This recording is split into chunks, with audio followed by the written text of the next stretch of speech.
Welcome back, ladies and gentlemen, to another episode of the Fifth Quarter Podcast, where we talk about everything sports. It's your boys, Sean and Logan. Jumping right into it, Browns got a W, an ugly offensive W, very pretty defensive W. But a win is a win. We'll take it. Starting off first, Sean asked the question of the week on Twitter. Was Deshaun Watson's struggles Sunday a sign for concern? 81% of the voters said no, just first game jitters. 19% of the people said yes, too much time off. I don't want to say both of these are okay answers because I don't think too much time off is a sign for concern. But I could double back and say that he struggled because he had too much time off. But I don't think it's a sign for concern. I would say no, just first game jitters. But that's just me. Like I said, I think either answer is, I would agree with both answers. I just don't think the second one, that too much time off, is a sign for concern. It's expected. Yeah, I mean, yeah, it was nice to, on Twitter last week, oh, Deshaun's going to go off for 4 touchdowns and 400 yards and light up Houston. And we knew that wasn't realistic. We were just kind of hoping for it. The amount of pressure that he had even going into that game, first game back, 700 days, new team, playing in his old stadium with the crowd, the piped-in boos, because we all know they were fake. It's just a lot of pressure. Yeah. You know what I mean? So any player playing in that atmosphere, they're not going to, some players maybe Mahomes would probably be the only person I can think of who in that, or like a Brady, who are in that type of situation would really thrive. But it's not realistic to expect Deshaun Watson to be able to do that. 700 days with no football is a long, long time. Yeah. Or 700 days of no game football is a very long time. So, we knew he was going to struggle. Did it hurt to watch him throw the ball to the ground and things like that? Absolutely. But you just knew that those type of things are things he will kind of get right. So I'm not concerned even in the slightest. Yeah. I mean, how could you be? That's just me.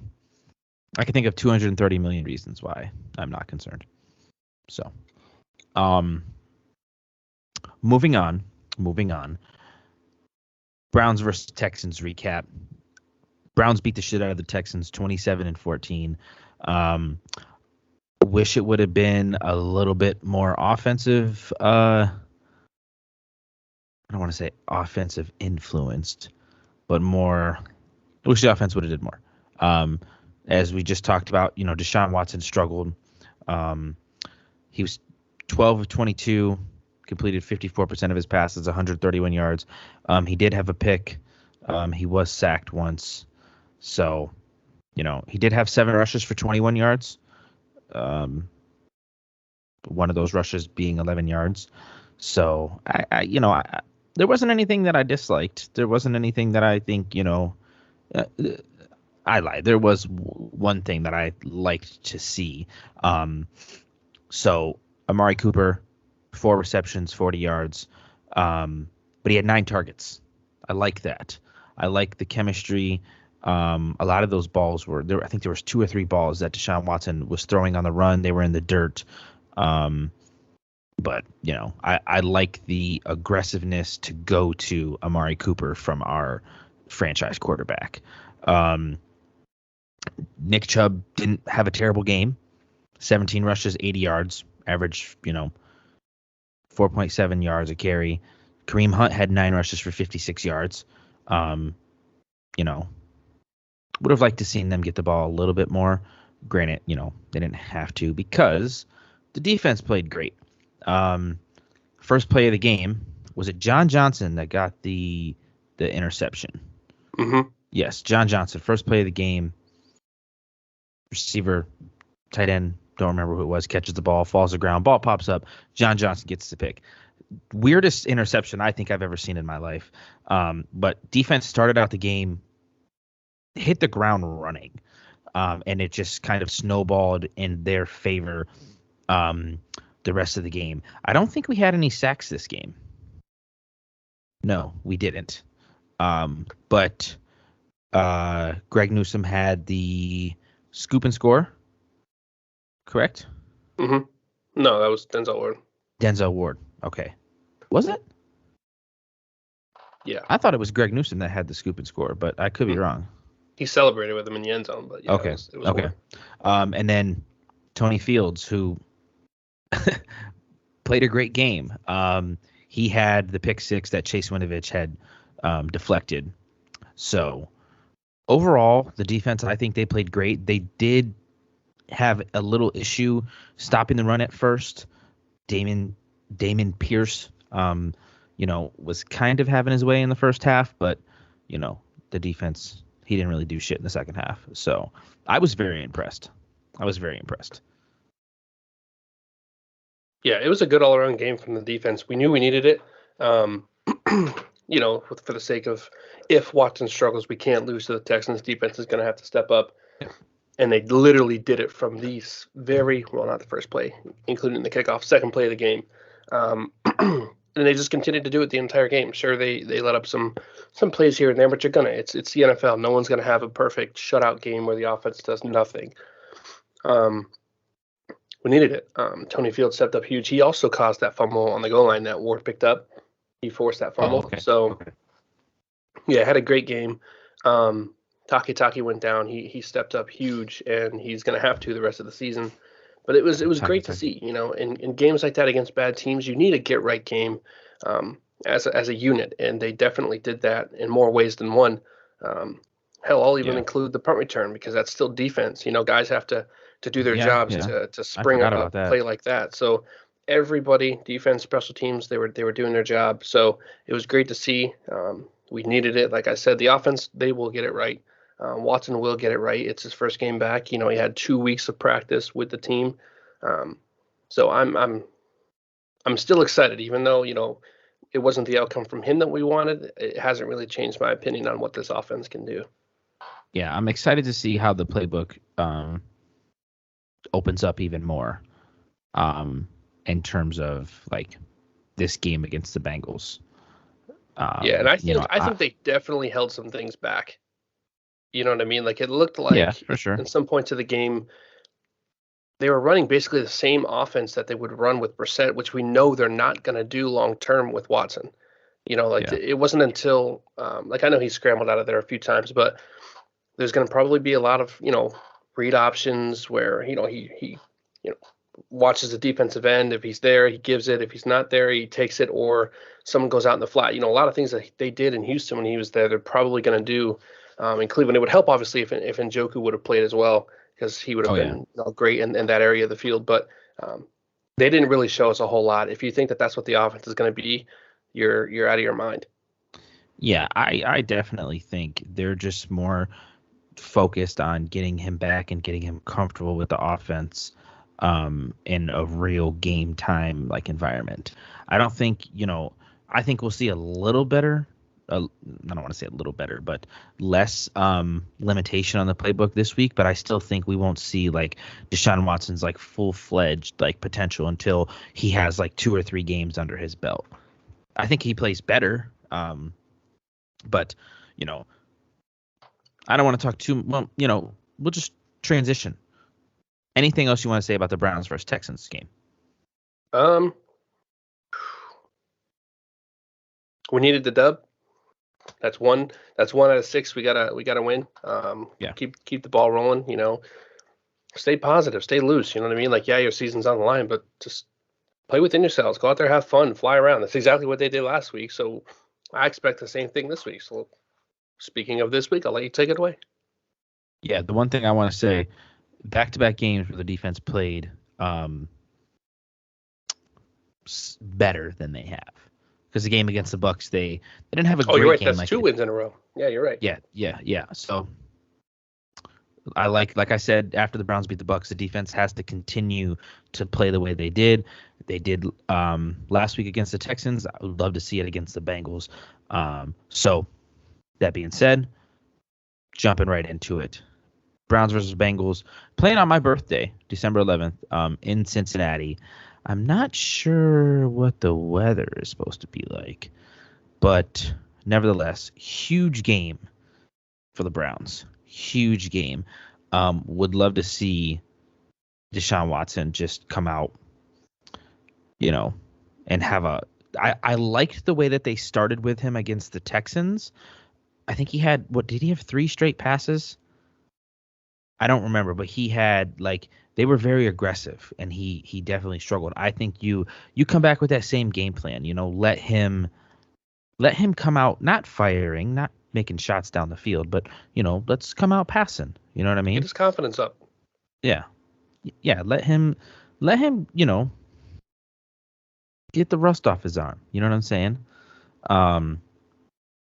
Another thing, defense has got to stay hot, especially with Jamar Chase coming back. I don't know if he played last week. I think he did. I'm pretty sure he did play last week. Yeah. So did he play when we played them the first time? I don't remember. Yeah, I think he had like 2 catches for like 30 yards or something. Okay. He didn't do a whole lot. Let me look it up. Okay. Either way, defense still has to stay hot. Let me see. The Browns and Bengals are essentially, they're 7th and 10th in the league in points scored per game, 5th and 6th in total yards per game. Granted, the Bengals are ranked higher in passing, but that's because Jacoby Brissett has been at quarterback. So that flaw is kind of, The Browns are 4th in the league in rushing yards per game. We're 2nd and 3rd, the Bengals and the Browns, for time of possession. So, I don't know. Yeah. I want to see him. I want to see us pass the ball. I think we can light the Bengals up.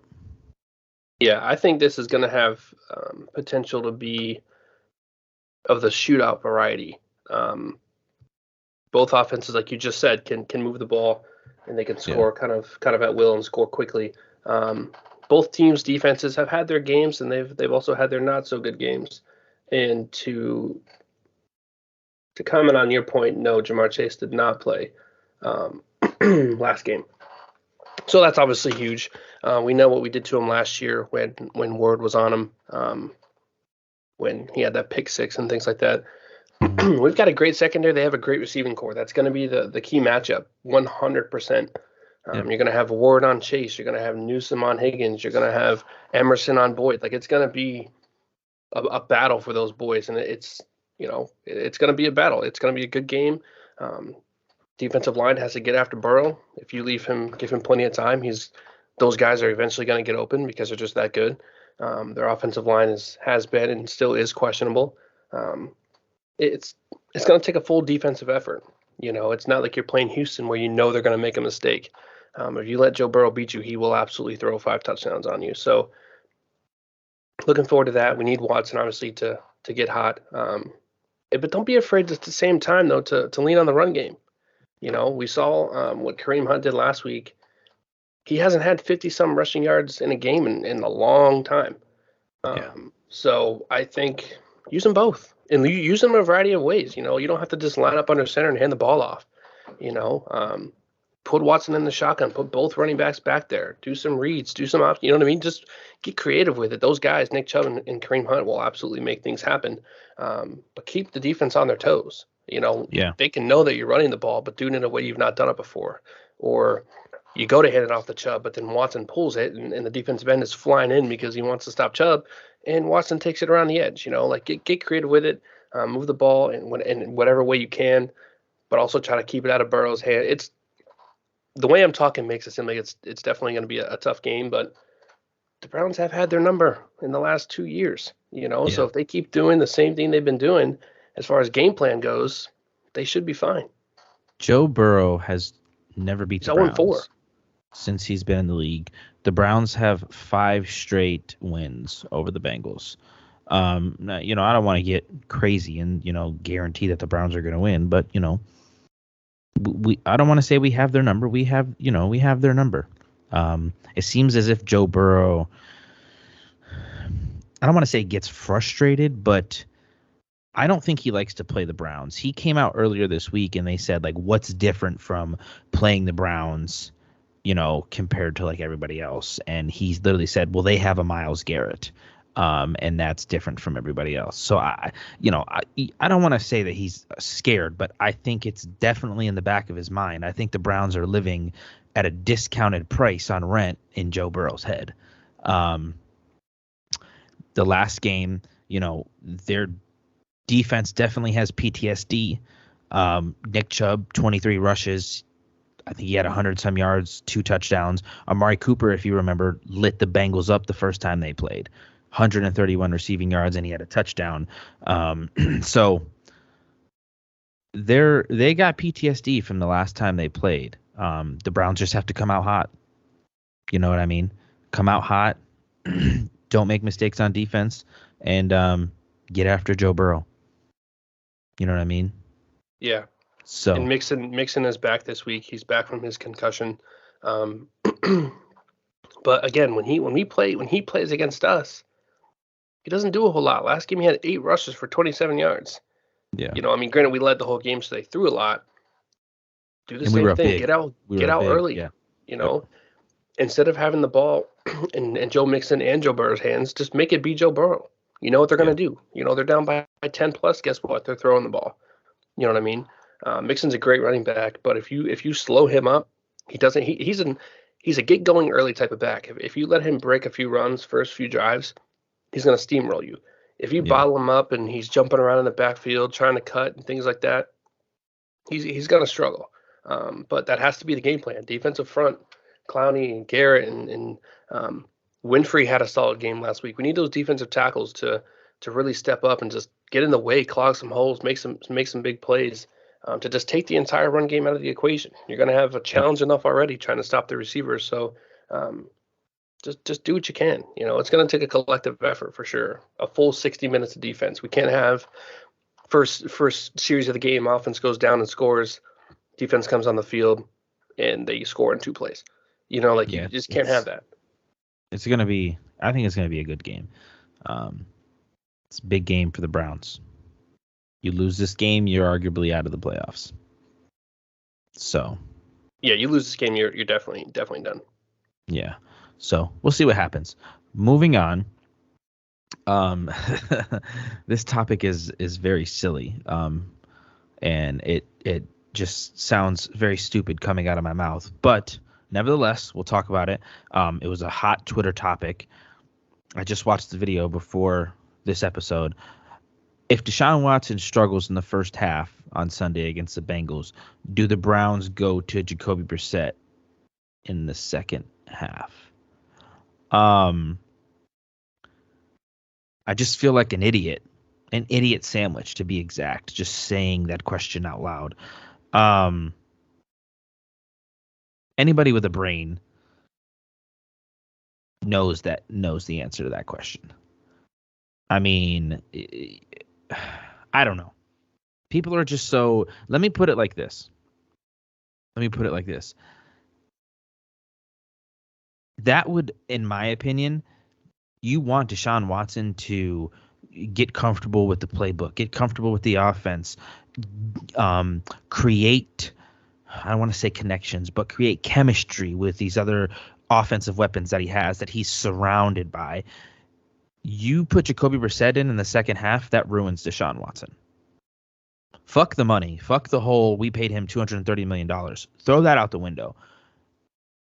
It doesn't matter who the quarterback is. You do that to them after the hype behind them the entire offseason, that is going to ruin, in my opinion, the quarterback. Because then, like I said before, where do you go from there? Okay, Deshaun Watson struggles. Let's say you throw two picks in the first half, right? You put in Jacoby Brissett. We come back and win the game. Where do you go from there? Do you start Deshaun Watson the week after against the Ravens? Or do you play Jacoby Brissett? I don't know. I just think it's fucking asinine to even mention that as a possibility or a solution to Deshaun Watson's struggles. He just needs time. Yeah, that's all it is. He just needs time. I won't call out who said it. I'll just say, This is directed at you, sir. What are you? An idiot sandwich. That's directed at you, sir. Well-known Cleveland media guy who has his own radio show, who's been doing it for multiple years. You should know better than to ask that sort of question. All that's going to do is get fans riled up. The fans who are half in, half out, and on Watson, or half in, half out on Watson. They're going to see and be like, "Yeah, you're right. Fuck this guy." You know what I mean? Yeah. Absolutely, under no circumstance at all on this earth, whatever, death being pointed at earth. If you're asking me that question, I want Deshaun Watson. Shout out to Max Kellerman. It's absolutely asinine to even consider bringing in Brissett. Mainly because if Watson is struggling at half and we're down, I think he said in a video, 21-10. Brissett is not bringing you back. He's not that type of quarterback. He hasn't been that type of quarterback the 10 games, 11 games he played. He'd have to throw the ball 30 times in the second half, and we know that that's not his recipe. That's not what we brought him for. And if anything, all that does is diminish the season he's had already. And at the same time destroys the whatever level confidence that Deshaun Watson currently has. You have to get back into the game flow. You have to, you're going to struggle. You're going to have some down games. You're going to have some bad quarters, bad halves. You have to let them play the game. You have to let them play. And not only just because we're paying him $230 million, which is a big factor in it. Let's not kid ourselves. It's his second game back. We know the guy is a superstar. Right. He's going to get it going. And in games like this, who knows? We're down at the half, down 7, down 10. Maybe that's the fire he needs. And he comes out and just flips the switch like we've seen him do in a number of games when he was in Houston, where he just flips that switch and goes to another level. I'm not saying that will happen. Hell, he may come out first quarter and be playing. I mean, the standard from last week is the floor. So if he comes out and plays better than he did as far as completing easy passes and scoring, that's all we can ask for. It's up to the rest of the team to step up and do their part. And I think, that's as easy as it is. There's no conspiracy of, well, let's bench him and Brissett can lead us. It's no. Yeah. If Brissett could lead us, he'd still be starting. Let me just say this. If we go out Sunday and Deshaun Watson plays like dog shit, right? And he plays the entire game, we'd lose. The season's over. We missed the playoffs. It is what it is. Back to the drawing board. I am not going to go in the offseason weeping, we should have played Jacoby Brissett. I'm not going to do that because look at how fucking long they gave Baker Mayfield. You know what I mean? Like, Deshaun Watson struggling 2 games in a row is nothing compared to Baker Mayfield literally struggling the entire season. And people just made excuses for him left and right. Fucking weird cult activity, if you ask me. Nobody's making excuses for Deshaun Watson. We're just saying, honestly, the truth. He's just struggling. He's just rusty.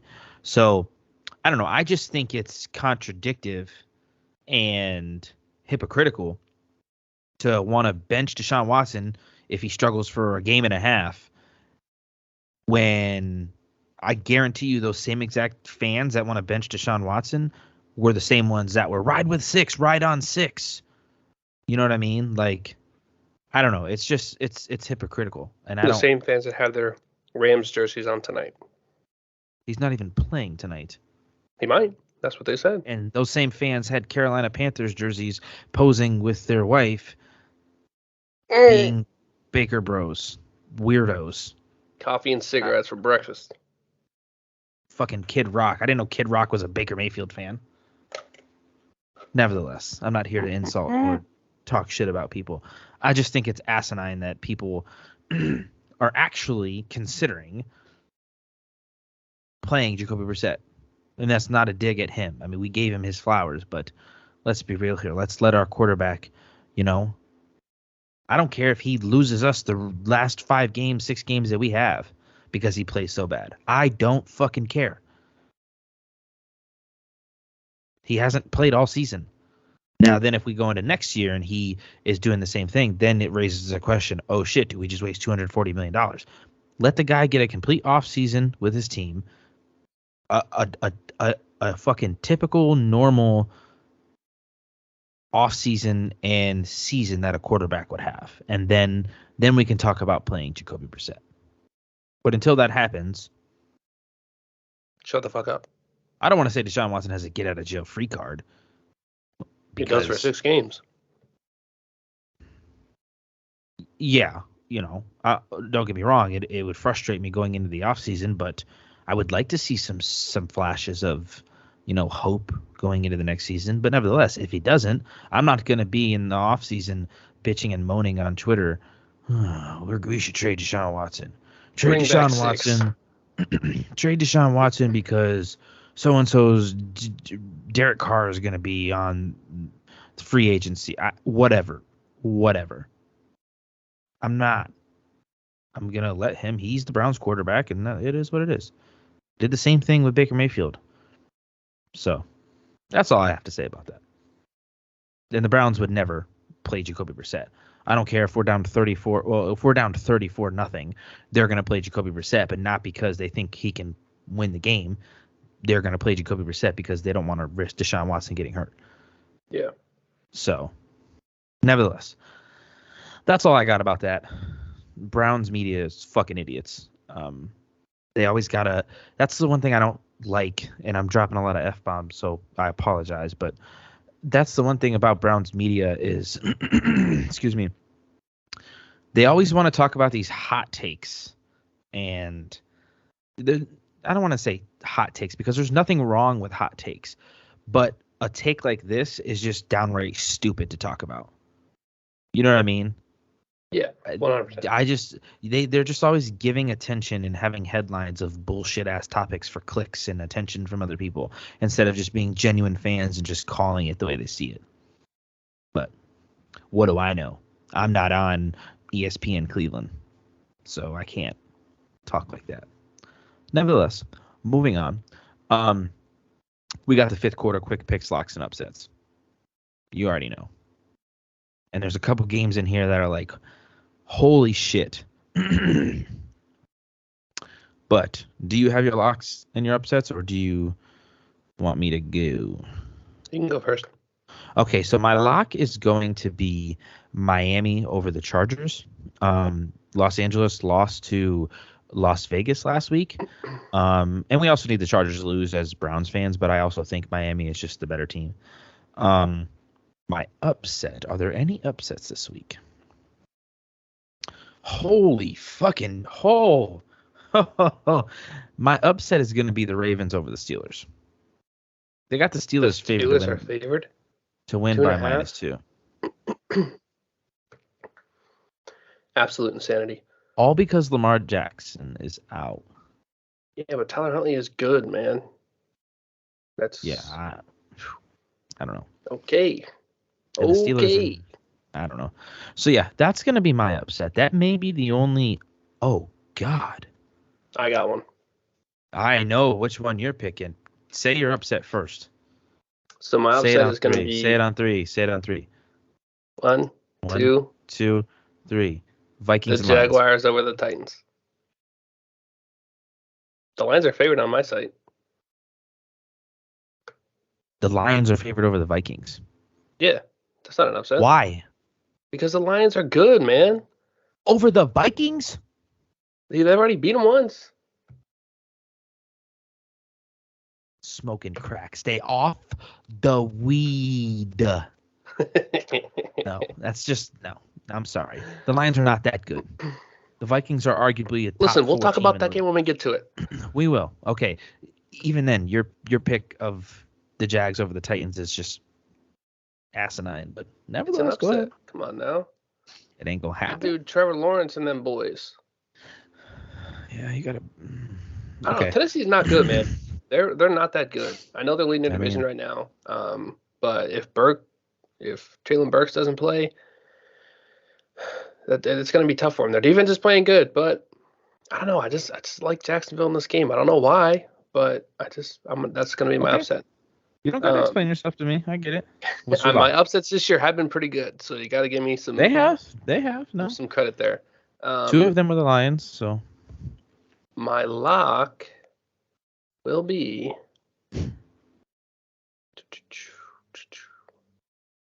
I'll go ahead and take the Eagles over the Giants. Giants are +7, and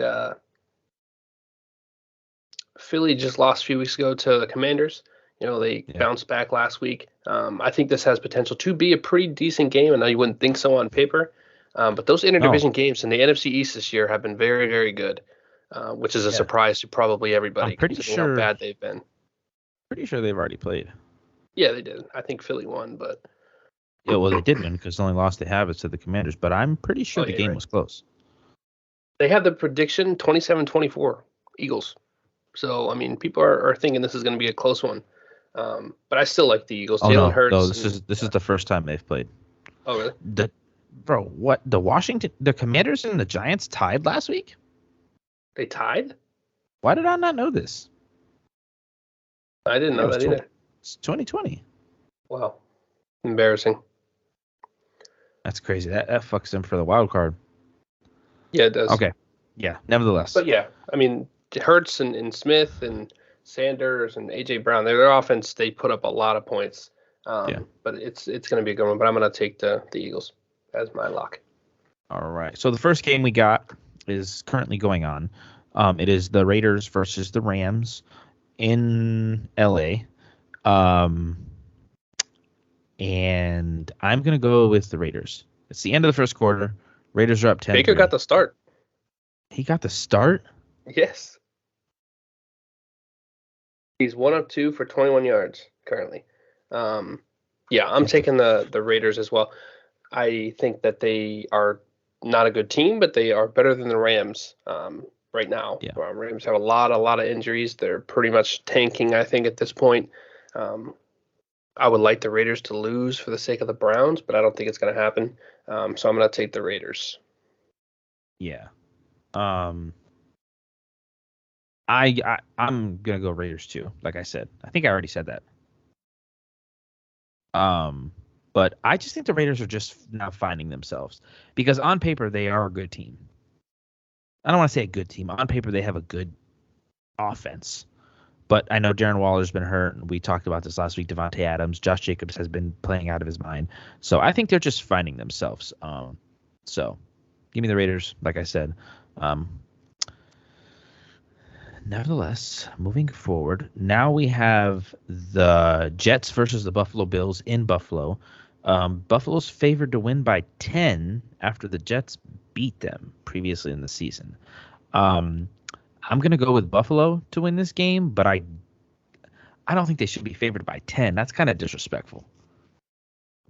The Jets' defense is decent. Yeah, Jets have been playing a lot better than obviously people want to admit. I think Buffalo 100% bounces back from that loss they had last time, and I think they play really, really well. I know the Jets are playing Mike White at quarterback, which could be why the spread is as big as it is. True. But the Bills are winning this game. Let's not kid ourselves. Why are they playing Mike White? They benched Zach Wilson. Joe Flacco's not playing? I think he's hurt. Oh, okay. Then that changes my opinion on the spread. And the last time when the Bills lost, Josh Allen, I'm pretty sure, was still dealing with an injury, whether it was his elbow or his shoulder or something. Do you remember that? Yeah, that was the game right after. Yep. Yeah, it was the week before the Browns game, I think. But yeah, give me the Bills. Then we have the Bengals versus the Browns. You already know. Since he's favored to win by 5.5, give me the Browns every day of the week. Give me the goddamn Browns and make it hurt. 4 times on Sunday. There's been a lot of Bengals fans talking shit on Twitter this week. Like we didn't beat the brakes off them last time with a backup quarterback. Come on now, son. Corny. They beat the Chiefs and think they're fucking Goliath. So. Well, they beat the Chiefs last year and then lost in the Super Bowl. So beating the Chiefs doesn't really mean anything. No. Then we have the Texans versus the Cowboys, the battle for Texas. The Cowboys are favored to win by 17.5 points. Let me say it again and get closer to my mic. 17.5 points. Disrespectful. They're going to beat the dog piss out of Houston. Give me the Cowboys. They score so many points, bro. This game is going to be ugly. A bloodbath. especially after what they did last week, the Cowboys to the Colts, 54-19, and they scored 33 points in the fourth quarter. Now, by any means, I'm a Dak Prescott fan. I am not hyping the Cowboys up to be the best team in the league or the best offensive team in the league. They're going to beat the shit out of the Houston Texans. So, you're picking Dallas too, obviously. You don't even got to say it. Then we have the other game that we were talking a little bit about, Minnesota versus Detroit. In Detroit, Detroit's favored to win by 2. I am questioning that. I don't understand it. There's probably underlying reasons as to why they're favored by 2, but I don't get it. I get it. Yahoo is predicting that Detroit's going to win 26 and a half to 25. I don't know where they get the half points from because you don't score half points in the NFL, but nevertheless. That's weird, man. CBS has it 31-28 Lions. That is so weird. I don't get that, and it bothers me. I called the Vikings overrated earlier in the season because they are. They have had a very easy schedule. They have had big wins against. They beat the Bills. I think that's it. But they've had a very easy schedule. But I don't know, man. Put some respect on Dan Campbell and those boys. I am. Dan Campbell has changed the culture, as weird as he is. As weird as he is. Jared Goff is. We were getting ready to write him off. But, okay, another team that the Vikings have a good win over is Miami, but I don't think Tua played that game. So that's questionable. They lost 43 to Dallas. Jesus. So the Vikings did. Yeah, they got their asses beat. The only impressive win they have is over Buffalo, and it was 33-30, and it was because Josh Allen fumbled. I'm not going to get on here and talk shit about the Vikings anymore. They've had the easiest schedule in the NFL. They're frauds, in my opinion. But they're not losing to the Lions. They are, but go on. No. Are you going to pick the Lions as I'm taking the Lions. A sleeper pick for the third time this year? Yes. Who you had the Lions over the Packers? Yep. Was that on Thanksgiving? No, it was before Thanksgiving. And then what was the other Lions game? It was a sleeper pick. It was not too long ago. It was after, I'm pretty sure. Let me look at their schedule. It was after the Green Bay game. The Giants. Yeah. I'm pretty sure you picked them against the Giants. Yep. And they barely lost to the Bills. They almost beat Buffalo. Yeah. So no, they're a good team. They are they are a good team, but they just put up 40 on Jacksonville. Yeah, they annihilated Jacksonville. Speaking of Jacksonville, so you're picking the Lions this week? Yes. Okay. We have Jacksonville versus the Titans. You picked the Jags as your upset. I'm going to go ahead and go with the Titans. Yeah, I'm going to go with the Titans. Just because I don't think the Jags are. They're not going to beat them. They're not going to stop the run. Then we have Philly versus New York. I think this is going to be a good game. These divisional games are always good, as we saw. The Cowboys and Giants game, like I stated last week, was like the most watched game this season. The Commanders-Eagles game was a good game. Commanders beat them. So I think this will be a good game. I'm going to go with Philly, though. Philly's the real deal. I know I see on Facebook all the time, people calling Philly like frauds. I don't think they're frauds. I think Jalen Hurts is the MVP. I really do. And for sure. I don't think that is a wild pick either. People are like Josh Allen, Patrick Mahomes. They aren't playing as good as Jalen Hurts. Sorry. Not sorry. So, I'm going Philly. That was my lock. So. Yeah. And then this was my upset. They got Pittsburgh favored to win over Baltimore. The game's in Pittsburgh. Lamar Jackson's out. I still don't think the Ravens lose. If they lose, it's good for the Browns, but I don't think they lose. Yeah, I was just gonna say, if they somehow lose this game, that opens up huge possibilities for us because we know Pittsburgh is still shit. And we beat the Bengals this week. We beat both Yeah, we teams play at the Pittsburgh top again. of the division. Yeah. Yeah. Um, Or that means both teams at the top of the division would lose. Yeah. They'd fall to 8-5. We'd be 6-7. Pittsburgh That would would be be 6 and huge. 7 too, though. So, but yeah, are you going Ravens? Yeah, I'm taking the Ravens. I've always liked Tyler Huntley. He played well last year. I think that they're still good enough to beat Pittsburgh, so I'll take them. Yeah. Then the next game we have Kansas City in Denver. Give me Kansas City. That's all I'm going to say. Kansas City is going to put up 40 on them. And an easy W for Kansas City. You want to talk about frauds? Let's talk about Russell Wilson. His future living rent free in his head. Then we have Tampa Bay versus San Francisco. I'm going to go Tampa Bay. Brock Purdy versus Tom Brady. Big NFC matchup. Who would have thunk it? They got San Fran favored to win by 3.5, but San Fran has a better team right now. You know, I think him coming in last week against the Dolphins, they had some things go their way. Miami turned the ball over a couple times. I don't want to say he got lucky, but Kyle Shanahan is just a great coach. However, Tom Brady in these type of games where, you know, he knows who he's playing against, he tends to have very good games. So I also am going to take Tampa in this game. I just like Tom Brady's fighting for a playoff spot.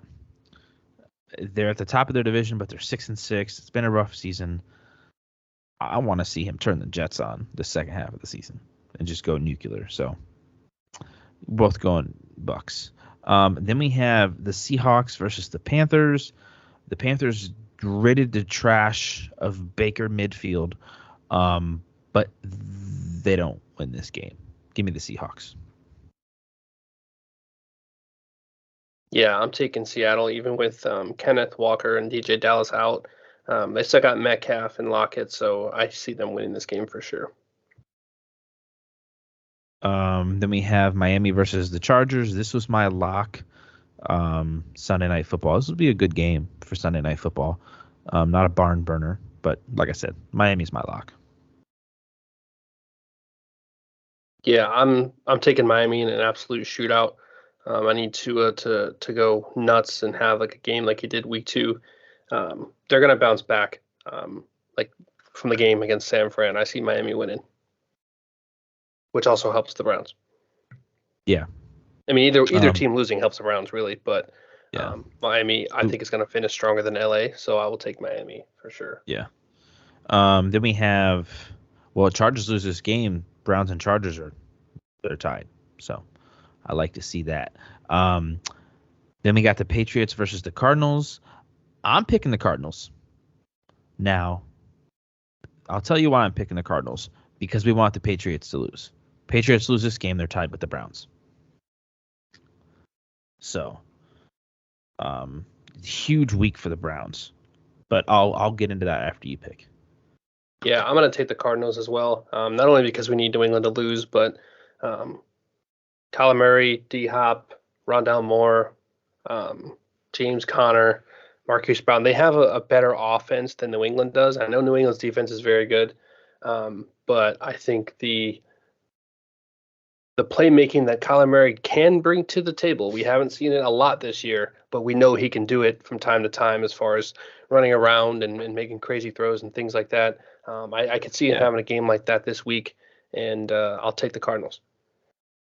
Yeah, so Cardinals win. Patriots are 6-7. Miami wins. Chargers are 6-7. Browns win. Steelers win. All 4 of those teams are 6-7. That means there's a tie for a 4-way tie for the 4th seed in the wild card, which doesn't get us into the playoffs. But then Jets playing the Bills, probably going to lose. They'll be 7-6. And then Cincinnati losing and Baltimore potentially losing because, like, granted, I said Pittsburgh would be 6-7. I don't know. Now that I say that, Baltimore's not going to lose, so it would just be the Browns, the Raiders, the Chargers, and New England. Yeah, 4-way tie. That's right. And then Cincinnati would probably drop to the second wild card seed. Miami would move up to the first. Yeah, big week for the Browns, in my opinion. We win this game, win next week, we could potentially be tied for that third. Well, no, we wouldn't be tied because the Jets beat us, but the Jets lose this week and next week.